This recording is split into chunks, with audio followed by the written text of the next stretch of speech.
Good evening, dear sisters and brothers. Welcome to the evening session of Being Heartful Every Day with Swadhyaya. We continue this inward journey anchored in this week's sacred theme, which is designing destiny.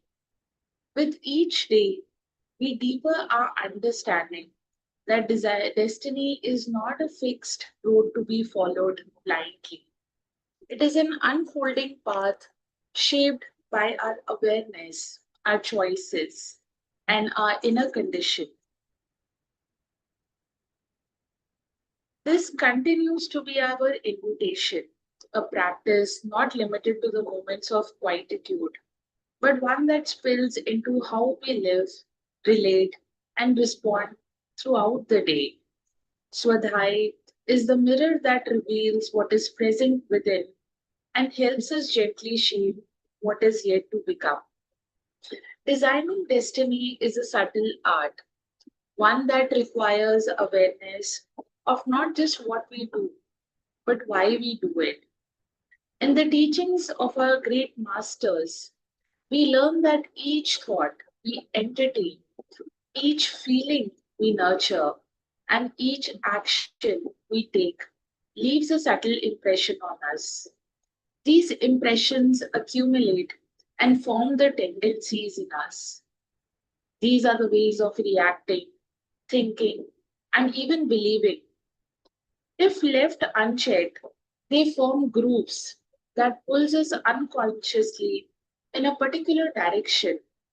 But when we bring conscious effort to our sadhana, when we participate actively in our abhyas, in remembrance, and in inner refinement, we begin to shift those groups. We move from conditioning to clarity, from habit to harmony, from drift to direction. And yet, the path of designing destiny is not a rigid one.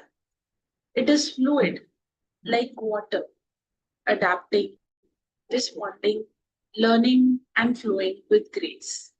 The more attuned we become to the inner whispers of the heart, the more precisely we walk in alignment with the higher design that is waiting to unfold through us. We are not here to fight fate, but to purify it, transform the inertia of the past into momentum for evolution. Each day then becomes a sacred opportunity not to control, but to co create. And when we approach life with humility and inner discipline, we stop reacting from patterns and start responding from presence. The destiny that is shaped through such presence is not only lighter, it is luminous. Therefore, let us carry this understanding into the rest of the evening and reflect on how we are meeting life's movement. Are we responding with love, with awareness, with remembrance of the good? Dear sisters and brothers, as we continue on this journey of awareness and transformation, do consider extending this invitation to someone who may be silently yearning for deeper meaning, a friend, a colleague, a loved one. Perhaps they are just waiting for a gentle nudge. And we will now resume to the reading today, which is from the article How to Make the Most of Life, the article by beloved Daji. Designing our destiny is one thing, but other factors also have an impact on us reaching our destination. For example, Lord Jesus Christ did not choose to be crucified. That was not his goal. Other people did that to him. And Lord Rama and Mother Sita did not aspire to go to the forest. Was it written in their destinies that they both suffered so much? No. Because no less a person than Saptarishi, Vashishta Muni, gave the benediction for their marriage. He said, "This is the best couple, the best horoscope combination," and yet they suffered greatly. It was one of the kings, Dasharath's queen Kakeyi, who caused their miseries. Was it the destiny of millions of Jewish people to be killed so mercilessly at the behest of Hitler? No. Destinies can be changed and manipulated by many factors, other human beings, circumstances, and the environment. So while we do have an important part to play in our destiny, it's quite complex. It requires interest and enthusiasm toward a better goal and the aspiration to achieve that goal. Also, what happens when we leave our destiny to gods or our karmas? While our karmas do determine our destiny, this one sided attitude is the reason why some people, including many Hindus, are weak and impotent in this world. They leave everything to God and don't do anything for themselves. Instead, let's do our part toward weaving our destiny in a masterful way. Discipline. There is no magic wand for discipline. Otherwise, one Jesus would have been enough, one Krishna would have been enough. Even during their lifetimes, they could not change people. Discipline is an individual phenomenon because we have the freedom to choose our own way of life. And often we choose the easy path. We prefer to go downhill, whereas to climb Everest takes time and a level of organization, discipline, and effort. Even keeping our homes organized requires discipline and effort. For example, your children's become rooms become untidy if you don't regularly arrange their books, toys, clothes. Someone has to keep them tidy and clean. Discipline is also necessary in the cosmos. Planets don't deviate from their orbits, so what provides the energy input to keep them organized? If we say that it is gravitation, then the question arises what creates gravitation? This leads to deeper and deeper questions. Personal discipline also requires energy input, and energy input means using willpower. Now, willpower does not need to be forceful. It does not have to mean I must do this. Willpower is far more effective if our hearts cry out with joy and a desperate interest to achieve our goal. Then energy input will happen. But so many things happen in life. Our lives are governed by people and things other than ourselves alone. So, what is in our control? To be disciplined, have a goal, and try to achieve it. And please cultivate enthusiasm because God doesn't descend into sad hearts or hearts fuming with anger. God descends into hearts that are welcoming and joyful. I repeat, please cultivate enthusiasm because God doesn't descend into sad hearts or hearts fuming with anger.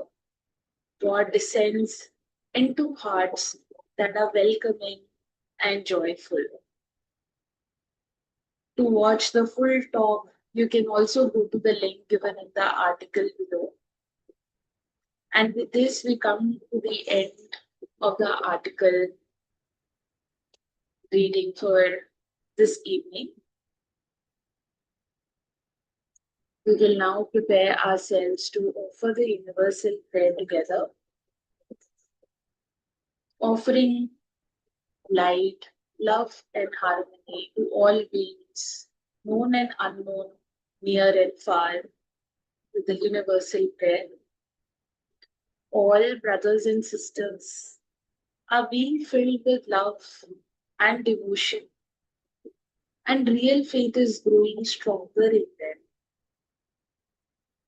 सभी भाई बहन प्रेम और भक्ति से भर रहे और उनमें सच्ची श्रद्धा दृढ़ होती जा रही।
May the vibration of this prayer softens the heart, elevates the consciousness, and anchors peace and brotherhood amongst all. Dear sisters and brothers, as you prepare for rest, take a few moments to offer the bedtime prayer and the reflections of the day. Reflect gently on your day's activities. How did I show up today? In thought, in emotion, in action. Did I walk with awareness and remembrance? Did I pause when needed? Did I remember? You may choose to write a few lines in your diary as a part of Swadhyaya. And these nightly reflections help us trace the curve of our inner evolution moment by moment. Dear sisters and brothers, thank you for joining the evening session today. And as we continue our exploration of designing destiny, along with the practice of Swadhyaya, we look forward to seeing you tomorrow for our morning session at 6 a.m. May we walk this path with sincerity, courage, and grace. And wishing you all a very good